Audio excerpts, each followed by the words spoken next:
மீண்டும் பணி வழங்க கோரி முதலமைச்சர் ஜெயலலிதாவின் இல்லம் நோக்கி பேரணியாக செல்ல முயன்று மக்கள் நல பணியாளர்கள் கைது செய்யப்பட்டனர்.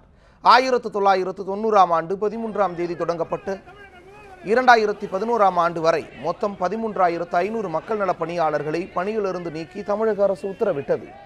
இந்த உத்தரவை ரத்து செய்து சென்னை உயர்நீதிமன்றம் தீர்ப்பளித்தது. இந்த உத்தரவுக்கு எதிராக உச்சநீதிமன்றத்தில் தமிழக அரசு வழக்கு தொடர்ந்துள்ளது.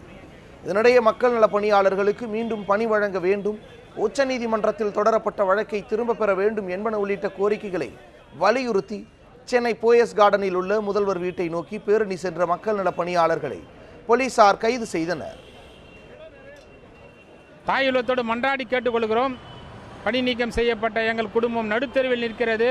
தயவு கூர்ந்து மீண்டும் எங்களுக்கு பணி வழங்கினால் நீங்கள் மிகவும் நல்ல சிறப்பான நிர்வாகம் செய்வது மட்டுமல்லாமல் எங்களுக்கு பணி வழங்குவதோடு நீங்கள் நல்ல ஒரு இது செய்யுமாறு தயவு செய்து தமிழக முதல்வர்களை கேட்டுக்கொள்கிறோம்.